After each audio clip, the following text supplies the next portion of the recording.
दोस्तों नमस्कार, आप सभी का स्वागत है आज के इस वीडियो में। आपके सामने ये कुछ सवाल लिखे गए हैं।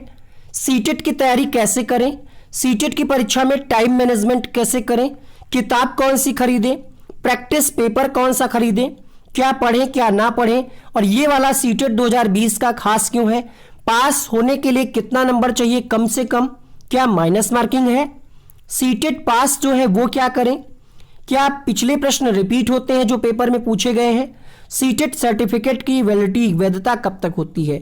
इन सभी सवालों के जवाब आपको मिलेंगे इस वीडियो में। साथ ही साथ कुछ ऐसी टिप्स और ट्रिक्स बताई जाएंगी। अगर आपकी तैयारी सीटेट की 100 नंबर की है तो यकीन मानिए इस वीडियो को देखने के बाद आप 10 नंबर एक्स्ट्रा प्राप्त कर पाएंगे। तो शुरू करते हैं इस वीडियो को। चैनल पे न्यू आए हैं, पहले आप वीडियो को देखें, पहले आप सब्सक्राइब ना करें, पहले आप वीडियो को देखें। अगर आपको अच्छा लगता है तो आप सब्सक्राइब करिएगा। लाइक करने के लिए हम नहीं कहेंगे, क्योंकि अगर आपको अच्छा लगेगा तो आप खुद ही लाइक करेंगे। तो चलिए शुरू करते हैं। और जो लोग लगातार ये सवाल पूछ रहे हैं कि सीटेट का एग्जाम आखिर कब तक होगा, उनके लिए ऑलरेडी हमने 2 वीडियो बना रखे हैं। उसका लिंक आपको ऊपर देखिए, हाँ ऊपर आई बटन में फ्लैश कर रहा है, आई कार्ड में, उसको आप क्लिक करें और उन वीडियो को आप देखें।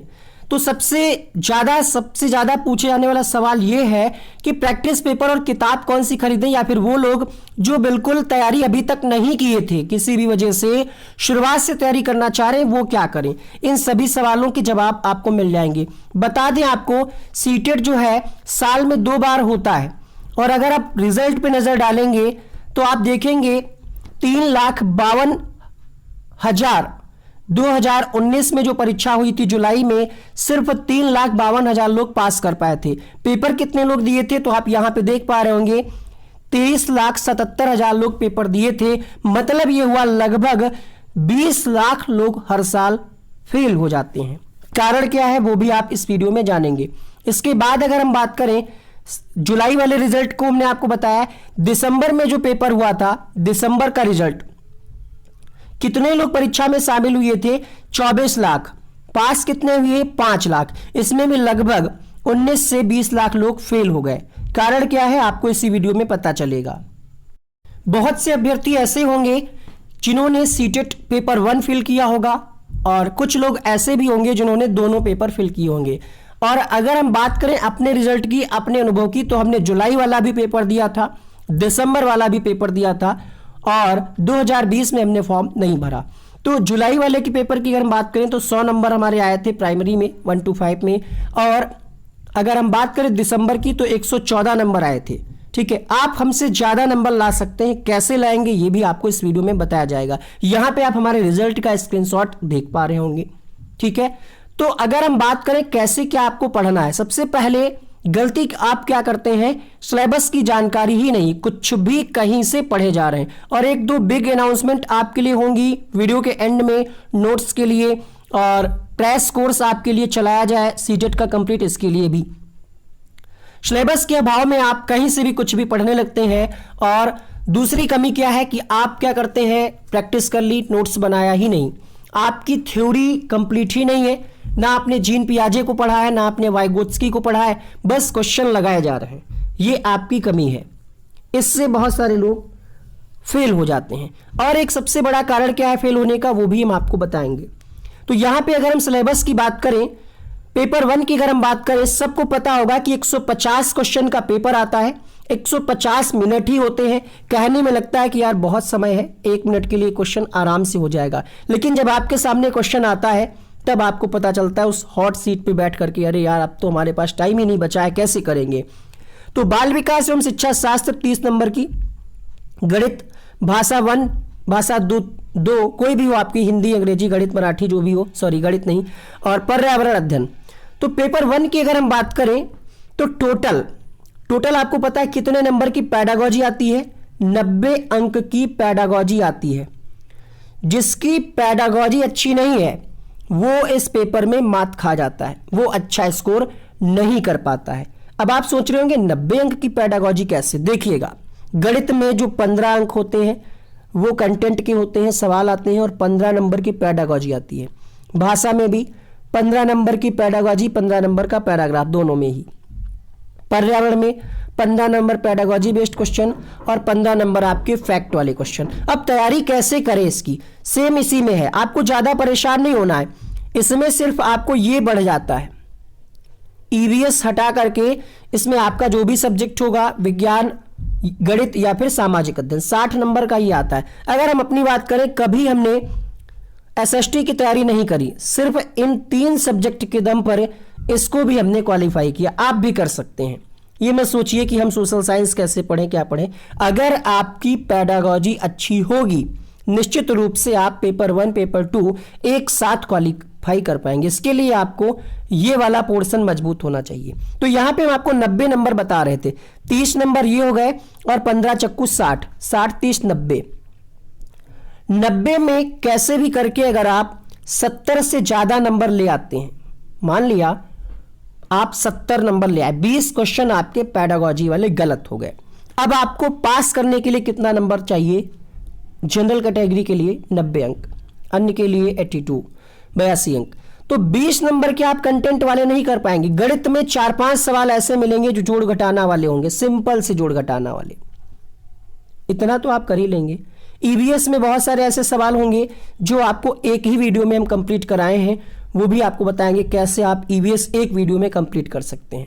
ठीक है, तो ये हो गई सिलेबस की बात कि कौन कौन से सब्जेक्ट आपको क्या क्या पढ़ने हैं। अभी आपको हम बताएंगे कौन कौन से टॉपिक आपको सबसे ज्यादा पढ़ने हैं। देखिए, अभी हमने आपको बताया क्या पढ़ना है, ठीक है, क्या पढ़ना है। अगर हम बात करें तो इसके बिना तैयारी आप अधूरी समझिए। अगर आपने ये चीजें नहीं पढ़ी तो समझ लीजिए आप सीटेट क्वालिफाई नहीं कर पाएंगे। कड़वी बात है, आपको खराब लगेगी। बाल केंद्रित शिक्षा, प्रगतिशील शिक्षा, समावेशी शिक्षा, ये ऐसे टॉपिक हैं जो आपको 10 से 15 नंबर दिलाएंगे आपके पेपर में, 150 क्वेश्चन के पेपर में। पढ़ना कहां से है, तो हम आपको कराएंगे ये सारे टॉपिक। ऑलरेडी करा चुके हैं एक बार, लेकिन दोबारा कराएंगे। एनसीएफ 2005 पूरा नहीं पढ़ना है, एनसीएफ का जो निचोड़ वीडियो है वो आपको मिलेगा, वो पढ़ना है। ऑलरेडी पढ़ा चुके हैं 1 से 2 बार। देखना हो तो आप यूट्यूब में लिखिएगा NCF 2005 by one day exam study, आपको वीडियो मिल जाएगा। आरटी 2009, शिक्षा का अधिकार अधिनियम 2009, ये हो गई बाल विकास की बात, ये टॉपिक। और उसके बाद आपको ये टॉपिक पढ़ना है, जीन पियाजे, कोहलबर्ग, वाइगोत्स्की, 10 से 15 नंबर पूरा। क्योंकि जीन पियाजे से जो क्वेश्चन है, ये ऐसे टॉपिक हैं, जीन पियाजे, कोहलबर्ग, वाइगोत्स्की, इससे प्रश्न आपका ईवीएस में भी पूछा जा सकता है। ठीक है, इससे प्रश्न आपका सीडीपी में तो पूछा ही जाएगा, कम से कम 3 से 4 प्रश्न सीडीपी में ही पूछ लेता है। और ये आपका ईवीएस में भी पूछ सकता है, मैथ में भी पूछ सकता है। जीन पियाजे से क्वेश्चन मैथ में भी आया 2019 के पेपर में। इसके अलावा जैसे आपका अदर सब्जेक्ट है, जो भी भाषा है, हिंदी है, उसमें भी यहां से प्रश्न पूछा जाता है। ये टॉपिक आपको हम कराएंगे डिटेल से। अधिगम संबंधी विकार, मान करके चलिए लैंग्वेज 1 में एक क्वेश्चन, लैंग्वेज 2 में एक क्वेश्चन, सीडीपी में एक क्वेश्चन, 3 नंबर पक्के। कभी कभी क्या होता है, ये आपको मैथ में भी एक क्वेश्चन पूछ लेते हैं इससे। अधिगम संबंधी विकार नहीं समझ पाए, डिसकैलकुलिया, डिसलेक्सिया, ये वाले क्वेश्चन कराए हमने आपको वीडियो डिटेल। ठीक है, फिर से कराएंगे। तो ये आपको पढ़ना जरूरी है, ये आपको 4 से 5 नंबर ये दिलाएगा। ठीक है, पक्का आना ही आना है, तो क्यों आप इससे अनजान रहते हैं, क्यों आपका उत्तर गलत हो जाता है।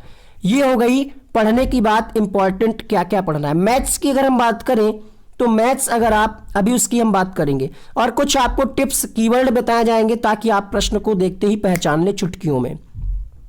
क्या नहीं पढ़ना है ये भी तो आपको पता होना चाहिए, ये कोई नहीं बताता है। व्यक्तित्व तो आपके सिलेबस में नहीं है, नहीं पढ़ना है। कथन वाले प्रश्न बहुत ज्यादा रटना नहीं है।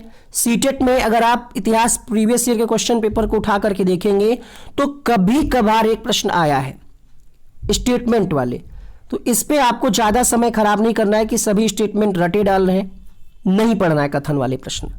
ईवीएस में हर किताब को पढ़ना, ये किताब ले लें, वो ले लें, ये अच्छी है, वो अच्छी, किसी ने बता दिया, इधर उधर भटक रहे। ईवीएस में क्या पढ़ना है, एक वीडियो आपके लिए हमने बनाया है जिसका नाम है ईवीएस पापा वीडियो, जिसका लिंक हम नीचे कमेंट बॉक्स में, डिस्क्रिप्शन बॉक्स में दे देंगे, देख लीजिएगा। नोट्स बना लीजिएगा। उसका पीडीएफ भी हमने टेलीग्राम ग्रुप में शेयर कर रखा है, वहां से आप उस पीडीएफ को डाउनलोड करके पढ़ लीजिएगा। यकीन मानिए ईवीएस में कंटेंट वाले 15 में से 14 क्वेश्चन उसी में से आ जाएगा कंटेंट वाला।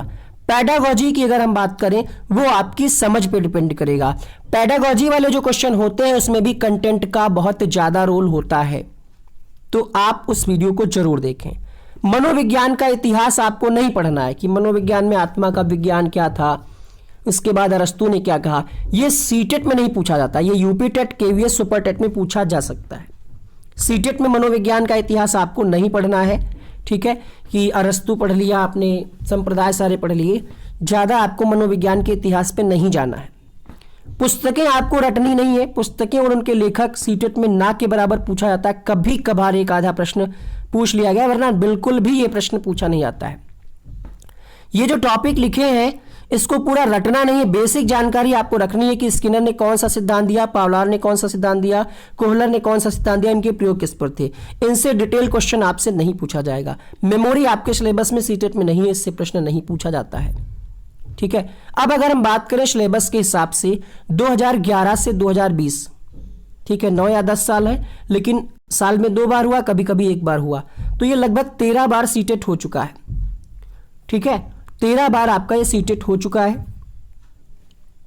ये आपको हम 1 बार कंप्लीट करा चुके हैं पेपर 1 का। अगर हम 13 बार की बात करें तो 30 क्वेश्चन 13 बार पेपर 1 में सीडीपी आया होगा, 13 बार पेपर 2 में, 13 दूना 26, 26 गुणा 30, कितने प्रश्न आपको पढ़ने हैं? 780 प्रश्न पढ़ने, ठीक है।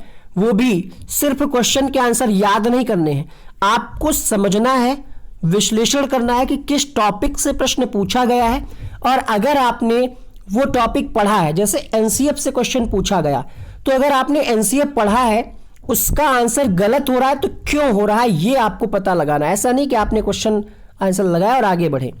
आपने अगर जीन पियाजे कोहलबर्ग की थ्योरी पढ़ी है, उससे संबंधित अगर प्रीवियस ईयर का क्वेश्चन आप लगा रहे हैं और उसका उत्तर अगर आपसे गलत हो रहा है तो क्यों हो रहा है, उस टॉपिक को आप दोबारा पढ़ें। इसके लिए आप नोट्स बनाएं, ये सबसे अच्छा तरीका है तैयारी करने का, जो कि हमने भी किया। ऑल प्रीवियस ईयर आपको लगाना है कम से कम 2 बार, ठीक है, 2 बार आपको कम से कम लगाना है। ईवीएस के लिए हमने आपको बता दिया, पापा वीडियो देखिएगा, उसी में से आ जाएगा, बाहर से कोई पढ़ने की आवश्यकता नहीं है।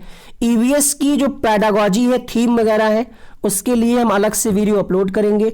कमेंट करके आप लोग बताइएगा क्या आपके लिए सीटेट का क्रैश कोर्स स्टार्ट किया जाए फ्री में, क्योंकि ऑलरेडी हम अनअकैडमी के ऐप पे पिछले 1 साल से प्लस कोर्स में यानी पेड कोर्स में पढ़ा रहे हैं, काफ़ी अच्छा वहाँ पे रिस्पांस आ रहा है। बट क्या है, फ्री की चीज़ें उतना लोगों को पसंद नहीं आती हैं, तो अगर आप कमेंट बॉक्स में बताएंगे तो जरूर उसको हम शुरू करेंगे। वीडियो थोड़ा सा बड़ा हो रहा है, हमको लग रहा है ये वीडियो आधे से 1 घंटे 30 से 40 मिनट का जाएगा, तो समय निकाल करके इस वीडियो को देखिएगा। अभी हमने टिप्स और ट्रिक्स की तो बात की ही नहीं है। हिंदी प्रीवियस ईयर आपको लगाना है, लैंग्वेज 1 लैंग्वेज 2 में पूछे गए प्रश्न को, पैडागॉजी के क्वेश्चन को, जो हम आपको ऑलरेडी करा रहे हैं। 2011 से 2020 तक सभी प्रश्न पेपर 1 पेपर 2 के कराए जाएंगे। शिक्षण शास्त्र को सिर्फ 1 वीडियो देंगे हिंदी पैडागॉजी का, उसको देख लीजिएगा, नोट्स बना लीजिएगा, हिंदी पैडागॉजी आपकी हो जाएगी। मैथ्स के लिए आपको प्रीवियस ईयर करना है, कंटेंट भी कुछ कुछ हम करा रहे हैं, बाकी आपने कुछ और चैनल को भी सब्सक्राइब कर रखा होगा जो आपको मैथ करा रहे होंगे। अगर मैथ में दिक्कत है तो कमेंट करके बताइएगा। मैथ्स प्रीवियस ईयर हमने सॉल्व कराया है। सिलेबस के सभी टॉपिक आपको देखना है कि कौन कौन से टॉपिक से क्वेश्चन पूछा जाएगा। अगर आपको सिलेबस की जानकारी नहीं है पूरी तो कमेंट करके बताइएगा, उसके लिए एक अलग से हम डिटेल वीडियो बना देंगे कि सिलेबस में क्या क्या है। ये तो सब्जेक्ट की बात हमने आपको बताई थी। ज्यादातर बच्चों से पेपर के टाइम क्या गलती हो जाती है, इससे लाखों लोग फेल हो जाते हैं। 2 भाषा आपने ली होगी, कोई भी हो, हिंदी, अंग्रेजी, संस्कृत, मराठी, पंजाबी, उर्दू।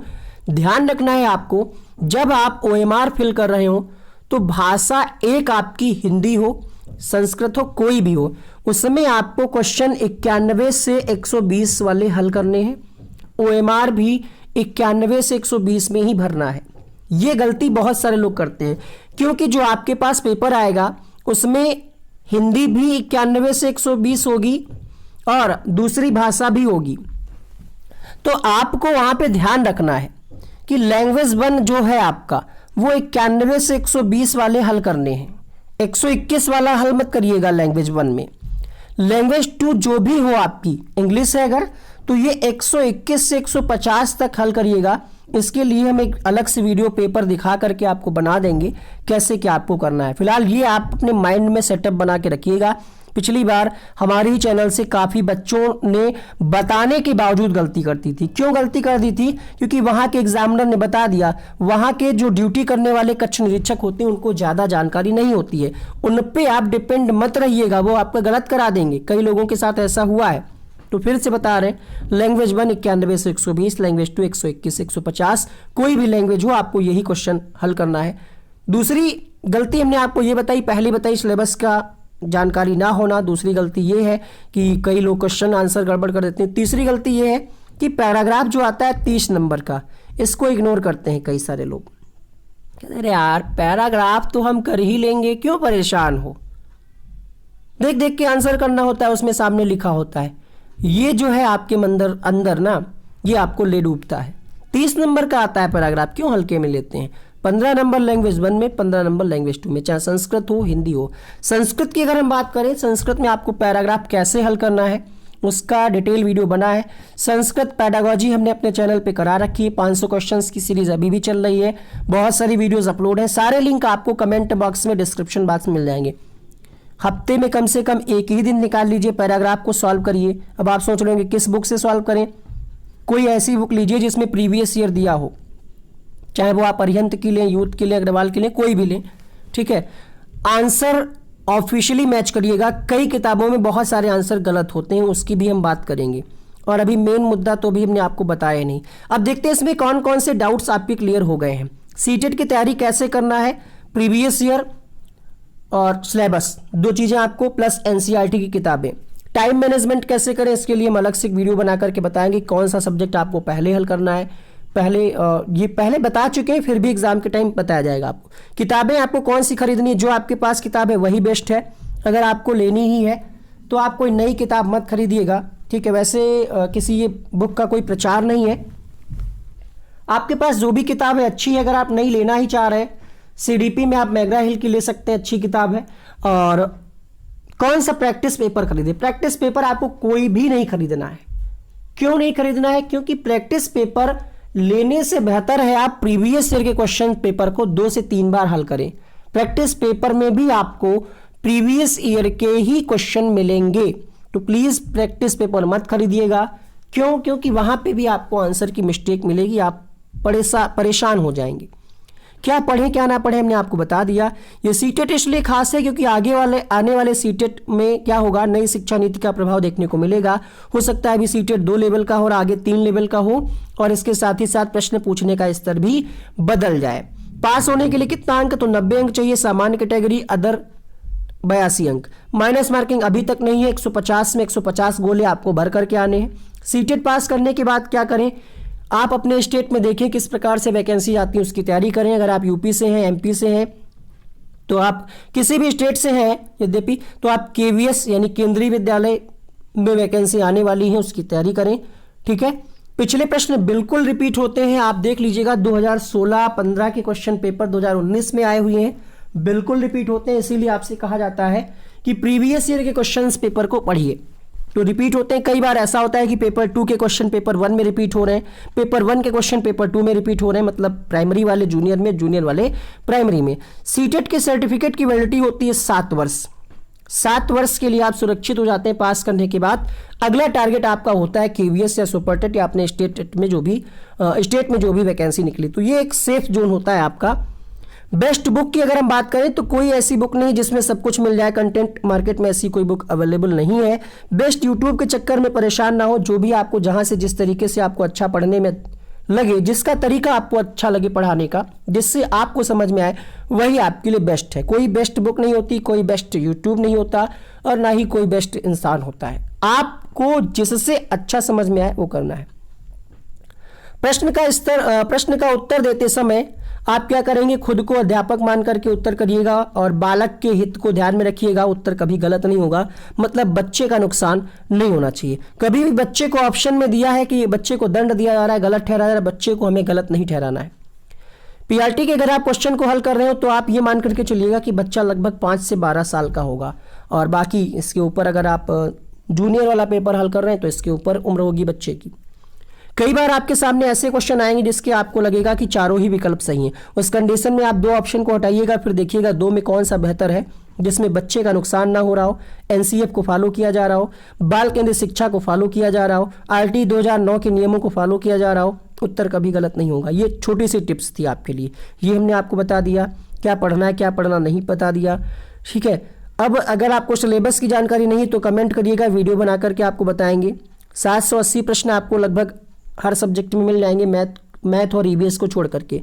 सीडीपी में 780 प्रश्न, हिंदी में अगर आप लैंग्वेज 1 लैंग्वेज 2 को देखेंगे तो 780 प्रश्न, बहुत ज़्यादा सिलेबस नहीं है, बस घबराना नहीं है, ये हमने आपको बता दिया। अब मेन चीज़ है जो आपको 10 से 15 नंबर बढ़ाने के लिए तैयार करेगा ये। ठीक है, और अभी तक हमने आपसे लाइक सब्सक्राइब के लिए नहीं कहा है। अब आप आकलन कर सकते हैं कि ये वीडियो आपको कैसा लगा, कितनी जानकारी मिली। वीडियो तो काफ़ी बड़ा हो रहा है, देखते हैं आप लोग कितना इसको प्यार देते हैं, कितना लाइक करते हैं, कितना कमेंट करते हैं, ये तो बात की बात है। क्वेश्चन आप देखेंगे, क्वेश्चन के सामने 4 विकल्प नीचे होगा, प्रश्न होगा। तो अगर उस प्रश्न में आपके सामने ऑप्शन मिल रहा है अवसर प्रदान करना, है ना, कोई कंडीशन दे देगा, नीचे लिखेगा बच्चों को अवसर प्रदान किया जा रहा है, 99% चांसेस होगा कि वो उसका सही उत्तर हो। ठीक है, अगर ऑप्शन में दिया है दंड देना, डांटना, भेदभाव करना, तो बच्चे को हम कभी डांटते नहीं है, ना ही कोई भेदभाव करते हैं और ना ही हम कोई दंड देते हैं। तो ये अगर ऑप्शन में दिया है तो वो उसका उत्तर नहीं होगा अगर प्रश्न सकारात्मक है। बच्चे को हमें कोई चीज याद नहीं करवानी है, कंठस्थ नहीं करवाना है, बल्कि करना क्या है, मोटिवेट करना है, प्रेरित करना है, पढ़ने के लिए प्रोत्साहित करना है, ज्यादा से ज्यादा बच्चों को अवसर प्रदान करने हैं। क्वेश्चन के ऑप्शन में अगर देता है आपको केवल, ही, मात्र, एकमात्र या सदैव, तो 99% चांसेस होंगे अगर प्रश्न सकारात्मक है तो अगर इन शब्दों का प्रयोग किसी भी विकल्प में किया गया है तो वो उसका उत्तर सही नहीं होगा। एक आधे प्रश्न में ऐसा आ जाता है कि प्रश्न पूछने का तरीका वो घुमा देता है, तब इस कंडीशन में ये सही हो जाता है। वो डिपेंड करेगा क्वेश्चन की प्रकृति पे। तो हमने आपको बताया रटाना नहीं, बच्चे को याद नहीं कराना है, स्मरण नहीं कराना है, दोहराना नहीं चीज को। करना क्या है फिर, अगर प्रश्न के ऑप्शन में आपको मिल रहा है कहीं भी बच्चे के दैनिक जीवन से जोड़ करके बात कही जा रही है, व्यावहारिक जीवन से जोड़ करके बात कही जा रही है, तो वो उसका सही उत्तर होगा। या फिर ये कहा जा रहा है विभिन्न संदर्भों में या विविध प्रकार से बच्चों को सिखाया जा रहा है, तो वो बात सही होगी। दैनिक जीवन में हमने आपको बताया बच्चे को हम क्या करते हैं, खोज आधारित मौका देते हैं ताकि बच्चा अपने तर्क का प्रयोग करके, अपने विवेक का प्रयोग करके सीख पाए कुछ। अगर आप चाहते हैं कि आपके बच्चों में जो आप पढ़ा रहे हैं, जिन बच्चों को आप पढ़ा रहे हैं वो अच्छा बर्ताव करें, तो आपको क्या करना होगा, महापुरुषों की कहानियां सुनाने से नहीं होगा। आपको क्या करना है, स्वयं आपको अपना व्यवहार वैसा ही करना होगा जैसा आप बच्चों में चाहते हैं। जैसे आप चाहते हैं कि आप अनुशासन में रहें, आपके बच्चे अनुशासन में रहें, तो आपको भी अनुशासन में रहना होगा। ठीक है, और यहाँ पे हम बात करें, बच्चों को हम लिमिट में नहीं रखते, मतलब कोई नियंत्रण, कोई बाउंडेशन नहीं रखते हैं। बच्चों की हम उपेक्षा नहीं करते हैं, कंपेयर नहीं करते हैं, कोई लालच नहीं देते हैं कि बेटा तुमको चॉकलेट मिलेगी, ये होमवर्क कर लो। अगर ऐसा ऑप्शन दिया तो वो गलत होगा। भाषा के क्वेश्चन में हमें व्याकरण पे ज्यादा जोर नहीं देना है, बल्कि जोर किस पे देना है, प्रयोग पे। प्रयोग पे ज्यादा जोर हमें देना है। ज्योतिष आधारित कथन ऑप्शन में दे दे कि भगवान तुम्हारा भला करेगा, है ना, भगवान चाहेगा तुम पास हो जाओगे, या उसके भाग्य पे छोड़ देंगे, ऐसे प्रश्न के ऑप्शन दे देता है। कई बार उसमें लिखा होता है कि बच्चे को हम उसके भाग्य पे छोड़ देंगे, वो उसका उत्तर कभी सही नहीं होगा, क्योंकि हम बच्चे को भाग्य पे नहीं छोड़ते हैं। आध्यात्मिक की बात अब बाल विकास में नहीं होती है। गलतियों की अगर हम बात करें, हर बार एक प्रश्न पूछा जाता है कि गलतियां क्या है, आकलन क्या है, तो गलतियां भी अधिगम का एक हिस्सा है। मतलब अगर आप गलती कर रहे हैं तो मतलब क्या है, अधिगम हो रहा है, पार्ट ऑफ लर्निंग, ये हो गई बात। आकलन भी क्या है, अधिगम का ही एक हिस्सा है। बच्चे को हम कैसे सिखाएं तो ज्यादा प्रभावशाली होगा, या तो हम खेल के माध्यम से सिखाएं। बच्चा जहां पे सक्रिय होगा, चांसेस होगा कि वो उस विकल्प का, मतलब उस प्रश्न का सही विकल्प होगा। निष्क्रिय अगर दिया है तो वो उसका उत्तर नहीं होगा। अगर किसी भी प्रश्न के ऑप्शन में निष्क्रिय शब्द का प्रयोग किया गया है, अगर प्रश्न सकारात्मक है तब, अभी क्वेश्चन कराएंगे तो आप समझ जाएंगे कैसे।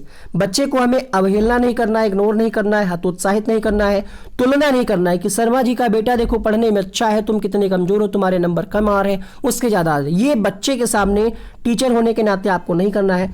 कोई दबाव नहीं डालना है आपको बच्चे पर, रोकना नहीं है। अगर बच्चा कुछ क्रिएटिविटी कर रहा है तो आपको रोकना नहीं है। महापुरुषों की जीवनी बताने से नहीं होगा, हमने आपको बताया, आप खुद ही अच्छा बर्ताव करें तब होगा।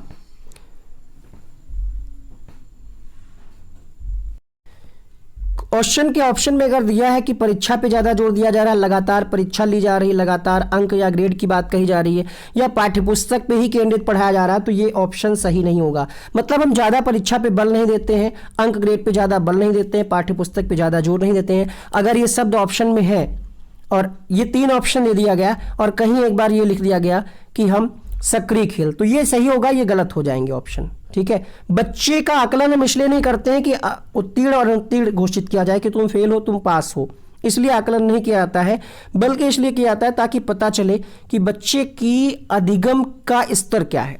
ठीक है, एक प्रश्न हर बार आता है पोर्टफोलियो से, तो पोर्टफोलियो से हर बार प्रश्न आता है कि हम बच्चे की प्रगति का आकलन का लेखा जोखा जिसमें होता है वही होता है पोर्टफोलियो। सबसे अच्छा तरीका है पोर्टफोलियो के माध्यम से हम जान पाए। बच्चे को अगर कोई दिक्कत आ रही तो हम क्या करेंगे, मान लिया बच्चा अगर स्कूल में लेट आ रहा है या लगातार अनुपस्थिति रह रहा है, तो सबसे पहले हम कारण पता करेंगे, कहीं उसकी माँ तो नहीं बीमार है, कहीं आने जाने में कोई दिक्कत तो नहीं, साइकिल से आता है, साइकिल तो नहीं खराब। कहने का मतलब ये है सबसे पहले हम कारण पता करेंगे। संदर्भानुसार अगर लिखा है तो ये प्रभावशाली ऑप्शन बन जाता है। बच्चे को अगर हम कहीं स्वयं खोजने पर बल दे रहे हैं तो ये ज़्यादा प्रभावशाली होगा। बच्चे को अगर समृद्ध भाषिक परिवेश मिल रहा है तो वो अच्छा लर्निंग कर पाएगा। ठीक है, तो इतना आप समझ पा रहे हो कि नेगेटिव पॉजिटिव आप कैसे देख पाएंगे। अगर बच्चे को हम प्रिंट समृद्ध माहौल दे रहे हैं तो ये ज़्यादा प्रभावशाली होगा। प्रिंट समृद्ध का मतलब ये होता है कि जैसे क्लास है, दीवालों पे कुछ अच्छा सा मतलब प्रिंट करा दिया गया है ना, सीनरी वगैरह बना दी गई, छोटा आ से ज्ञा तक लिखा दिया गया। आपने सरकारी स्कूलों में देखा होगा कैसे लिखा होता है, पहाड़े लिख दिए जाते हैं। तो ऐसा माहौल जिसमें बच्चा जो है देख करके प्रत्यक्ष रूप में सीख पाए, करके सीखने पे हमें जोर देना है। राजनीति की बात हमें क्वेश्चन के ऑप्शन में नहीं करनी है। अगर किसी ऑप्शन में सिर्फ व्याख्या पे बल दिया जा रहा है तो वो गलत होगा। वर्गीकरण हमें नहीं करना है, बांटना नहीं है बच्चों को। अगर कुछ बच्चा कर रहा है और आप कह रहे हैं कि हम ध्यान नहीं दे रहे हैं तो ये भी गलत हो जाएगा, मतलब हमें ध्यान देना है। तकनीकी शब्दावली का प्रयोग अगर है किसी ऑप्शन में तो गलत हो जाएगा। किसी ऑप्शन में अगर अनिवार्य रूप से किसी एक चीज़ पे बल दिया गया, जैसे किताब पे, पाठ्यपुस्तक पे, यानी पाठ्यपुस्तक पे बल दिया गया है या रटने पे बल दिया, तो वो गलत हो जाएगा। हमें विद्यालय से बच्चे को भगाना नहीं, किसी भी कीमत पे नहीं भगाना है। अगर ऑप्शन में दिया है तो गलत हो जाएगा। हमें किसी भी कीमत पे बच्चे की शिकायत नहीं करनी, उसके माता पिता से भी शिकायत नहीं करनी है। पहले हमें कारण जानना है कि बच्चे को दिक्कत क्यों। अगर नकल कर रहा है बच्चा तो गलत है। अनुमति ना देना गलत है। मान लिया बच्चा अगर कुछ क्लास में कुछ एक्टिविटी करना चाह रहा है तो आपको अनुमति देना पड़ेगा। क्वेश्चन आपसे पूछा जाता है एनसीएफ 2005 के अनुसार शिक्षक की भूमिका क्या है, तो शिक्षक सुविधादाता और सुगम करता है। बच्चों को हमें लिमिट में नहीं रखना है, ये इधर होना चाहिए था, ये 2 ऑप्शन इधर होना चाहिए था। ऑलरेडी हम आपको बता चुके हैं कि बच्चों को हमें लिमिट में नहीं रखना है और लैंगिक भेदभाव नहीं करना है। ये वाले ऑप्शन जो है नेगेटिव हैं। ठीक है, और अगर किसी ऑप्शन में श्रव्यदृश्य सामग्री का प्रयोग किया जा रहा है, चित्रों के द्वारा पढ़ाया जा रहा है, तो ये सबसे बेहतर तरीका होगा। अगर किसी ऑप्शन में ज्ञानेंद्रियों पर बल दिया जा रहा है ना, तो वो प्रभावशाली विकल्प हो जाएगा। प्रत्यक्ष ज्ञानार्जन, सर्वांगीण विकास पे हमें जोर देना है। अगर हम भाषा की बात करें तो बच्चे को कैसे शिक्षा देना है, मातृभाषा के माध्यम से शिक्षा देना है। तो ये कुछ इंपॉर्टेंट पॉइंट्स थे जो हमने आपको बता दिया। नोट्स हम आपको ऑलरेडी टेलीग्राम ग्रुप पे दे रहे हैं। अगर आपको पेड वाले नोट्स लेने हैं तो आप व्हाट्सएप नंबर पे मैसेज करके अपना नाम, सीटेड पेपर 1 पेपर 2। अब आपको हम कुछ 5-6 प्रश्न कराते हैं ताकि आप समझ पाएं सकारात्मक और नकारात्मक जो कीवर्ड हमने आपको बताए हैं वो कैसे अप्लाई करने हैं। जैसे पहला प्रश्न आपके सामने फरवरी 2015 पेपर 1 में पूछा गया, शिक्षार्थियों के ज्ञान अर्जन में सहायता करने के क्रम में अध्यापकों को किस पर ध्यान केंद्रित करना चाहिए। इसीलिए हमने आपको बताया कि आप प्रश्न का आंसर करें तो ये मान लें कि आप अध्यापक हैं और आप इनमें से क्या सबसे ज्यादा करेंगे। आपको करना क्या है, ज्ञान अर्जन में सहायता करना है बच्चों को। तो क्या आप शिक्षार्थी के द्वारा प्राप्त किए गए अंकों या ग्रेडों पर ध्यान आपका केंद्रित होगा, शिक्षार्थी को सक्रिय सहभागिता के लिए आप शामिल करेंगे, शिक्षार्थी के द्वारा अधिगम की अवधारणाओं में कुशलता प्राप्त करना होगा, या फिर सुनिश्चित याद करना कि विद्यार्थी सब कुछ याद करते हैं। जैसा कि हमने आपको बताया कि अगर आपको ऑप्शन मिलता है याद करना तो वो निगेटिव हो जाएगा।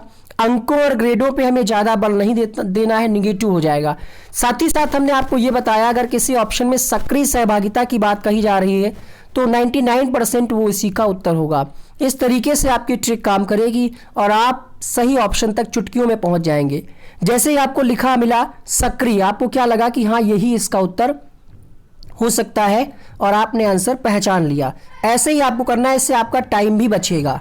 अगला प्रश्न देखिएगा, एक प्रभावशाली अध्यापिका होने के लिए यह महत्वपूर्ण। फिर से वही प्रश्न है कि आप कैसे, मतलब आप अध्यापक है, कैसे आप प्रभावशाली बनाएंगे खुद को।